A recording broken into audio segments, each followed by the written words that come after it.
Hello everyone, आप देख रहे हैं नेक्स्ट 9 लाइव। मैं हूं आपके साथ अंकिता मिश्रा। कपूर फैमिली इन दिनों काफी सुर्खियां बटोर रही है। करिश्मा कपूर, करीना कपूर से लेकर रणबीर कपूर, नीतू कपूर तक तमाम कपूर फैमिली के मेंबर्स अलग अलग अपनी ही स्टोरीज को बयां कर रहे हैं। हाल में ही रणबीर कपूर काफी सुर्खियों में आए थे तब जब रणबीर कपूर का कृष्णराज बंगला चर्चाओं में आया। दरअसल रणबीर कपूर एक दफा कृष्णराज बंगले को देखने के लिए पहुंचे, जहां पर अभी मरम्मत का काम चालू है, उसे दोबारा से बनवाया जा रहा है। रणबीर यहां अपनी पत्नी और अपनी मां के साथ आए थे और यहीं से रिपोर्ट ये सामने आई कि रणबीर कृष्णराज बंगले को अपनी बेटी राहा कपूर के नाम करने वाले हैं और अब कृष्णराज बंगले का नाम राहा कपूर होगा। वहीं राहा कपूर के बारे में इस खबर ने जैसे ही तूल पकड़ी, ये रिपोर्ट सामने आई कि राहा कपूर सबसे छोटी उम्र की सबसे बड़ी करोड़पति बन जाएंगी। अगर ये बंगला उनका नाम कर दिया गया तो कम उम्र में राहा कपूर के पास अपनी प्रॉपर्टी होगी। बता दें, इस जो बंगला है इसकी कीमत 250 करोड़ रुपए बताई जा रही है। ऐसे में चलिए आज की इस रिपोर्ट में जानते हैं कि ऋषि कपूर ने अपनी बच्चों के लिए कितनी संपत्ति को छोड़ा और रणबीर कपूर की आखिर कितनी संपत्ति है। सबसे पहले जानते हैं ऋषि कपूर की प्रॉपर्टीज के बारे में। देखिए रिपोर्ट। चाइल्ड आर्टिस्ट के तौर पर ऋषि कपूर ने अपने करियर की शुरुआत की थी और कई सुपरहिट मूवीज भी दी। रोमांटिक हीरो वाली छवि वाले ऋषि कपूर कई तरीके के रोल्स बाद में करते हुए नजर आए थे। करीब 100 से ऊपर फिल्में कर चुके Rishi Kapoor highest paid actors में से एक थे।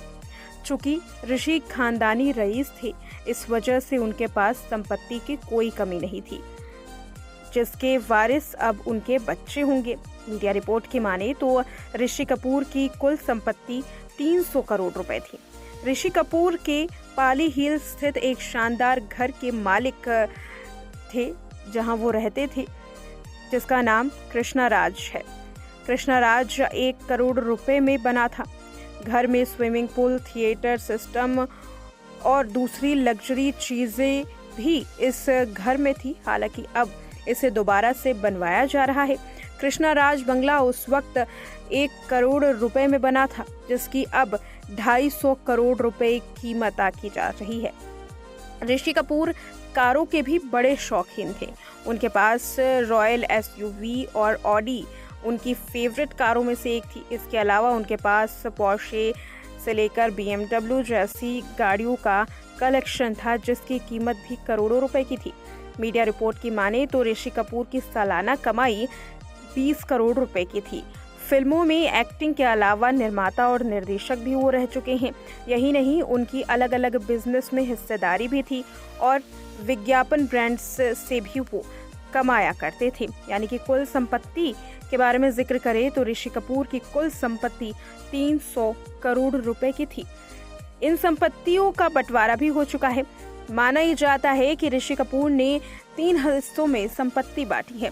रिद्धिमा कपूर और रणबीर कपूर के अलावा ऋषि कपूर अपनी पत्नी नीतू कपूर के नाम भी संपत्ति का कुछ हिस्सा करके गए थे। तो देखा आपने, ये तो बात रही ऋषि कपूर की। अब जरा रणबीर कपूर की प्रॉपर्टी पर भी नजर डाल लेते हैं। रणबीर कपूर इन दिनों अपनी प्रॉपर्टी को लेकर की तो सुर्खियों में रही जब उन्होंने कहा कि वो अपनी बेटी के नाम पर ये बंगला कर सकते हैं। इसकी अभी तक आधिकारिक पुष्टि नहीं हुई है। यह तब तक नहीं होगी जब तक बंगले का जो काम है वो खत्म नहीं कर लिया जाएगा, जब कागजी जो कार्रवाई है वो पूरी नहीं कर ली जाएगी। बता दें कि रणबीर कपूर की भी कुछ कम प्रॉपर्टी नहीं है। रणबीर कपूर को आखिर पता से कितना मिला है, उनके पास कितना धन है, देखिए रिपोर्ट। तो चलिए अब जानते हैं ऋषि कपूर के बेटे रणबीर कपूर की नेटवर्थ के बारे में। रणबीर कपूर ने साल 2007 में सावरिया से बॉलीवुड में डेब्यू किया था।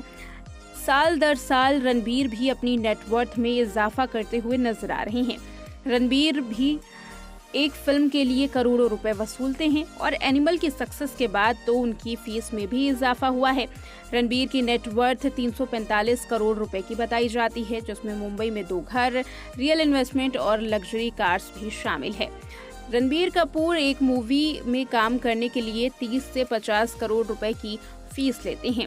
इसके अलावा मूवी की कमाई में प्रॉफिट शेयर की भी डिमांड करते हैं। उन्होंने ड्रोन आचार्य से 20 लाख रुपए इन्वेस्ट किए। ड्रोन आचार्य एरियल इनोवेशंस में 20 लाख रुपए इन्वेस्ट करने के बाद उन्हें बड़ी अच्छी खासी कमाई होती है। वो पूरे बेस्ड कंपनी है। इसके अलावा म्यूजिक स्ट्रीमिंग कंपनी सावन में भी उनके शेयर्स हैं। रणबीर कपूर का मुंबई में आलिशान घर है जिसकी कीमत 16 करोड़ रुपए है। पाली हिल्स में वास्तु हाउस 35 करोड़ रुपए का है। पुणे ट्रम्प टावर्स में एक अपार्टमेंट है जो 13 करोड़ रुपए का है।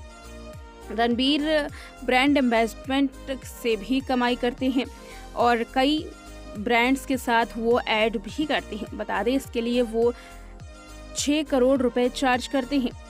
एक्टर के पास लग्जरी कार्स का भी कलेक्शन है। मर्सिडीज से लेकर रॉयल रॉयल्स और रेंज रोवर, BMW जैसी कंपनीज की लग्जरी कार शामिल है।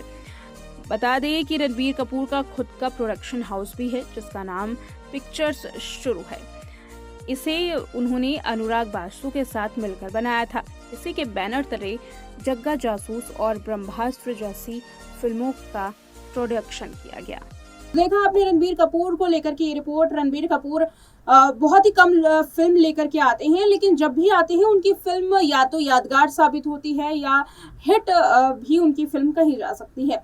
कई ऐसी फिल्म है जिनकी हिट हुई है। हालांकि उनका करियर बीच में कुछ ऐसे पड़ाव पर भी आया जहां करियर खत्म होने की बात चल रही थी, लेकिन इन दिनों एनिमल के बाद रणबीर कपूर के पास रामायण है और रामायण को लेकर रणबीर इन दिनों काफी सुर्खियों में है। रामायण की बात करें तो रामायण में किस तरीके से रणबीर तैयारी कर रहे हैं, क्या वो लुक लेने वाले हैं, इसके बारे में तभी पता चल गया जब कपिल शर्मा के शो में, जो कि नेटफ्लिक्स पर इस टाइम स्ट्रीम हो रहा है, कपिल शर्मा के शो में रणबीर नजर आए थे। रणबीर का लुक यहाँ पर बेहद अलग था। जबकि जब अगर एनिमल की बात करें तो एनिमल जिस वक्त तक शूट कर रहे थे, जब तक उस की जो अगर बात करें रिलीजिंग नहीं हुई थी, जब तक रणबीर कपूर फिल्म को शूट कर रहे थे, उसके बाद प्रमोशंस तक रणबीर का लुक एनिमल वाला रहा। और वहीं अगर बात करें रामायण की, तो रामायण के लिए जो रणबीर कपूर का लुक होने वाला है वो कपिल शर्मा के शो में उनकी तस्वीर को देखने के बाद, उन्हें देखने के बाद साफ पता चल रहा है कि रणबीर रामायण में कैसे लग सकते हैं। क्लीन शेव में आए रणबीर को देखने के बाद एक बात तो साफ हो गई कि रणबीर जो हैं वो रामायण की पूरी तरीके से तैयारियों में जुट चुके हैं। पिछले दिनों उनकी तस्वीर सामने आई थी तीरंदाजी को सीखते हुए, जहां पर टेबल पर तीर रखे हुए थे और उनके टीचर भी वहां मौजूद थे जो तीरंदाजी की प्रैक्टिस करवाते। इन तमाम चीज़ों से एक बात तो साफ है कि रणबीर इस फिल्म को लेकर काफ़ी ज़्यादा तैयारी कर रहे हैं। अब उम्मीद ये जताई जा रही है कि आदि पुरुष की तरह ये फिल्म ना निकले, और जिस तरीके से आदि पुरुष में रामायण के साथ खिलवाड़ किया गया था, इतिहास के साथ खिलवाड़ किया गया था, धार्मिक ग्रंथ के साथ खिलवाड़ किया गया था, ऐसा नीतीश तिवारी की रामायण में तो ना ही हो। वेल, इस रिपोर्ट में इतना ही। देखते रहें नेक्स्ट 9 लाइव।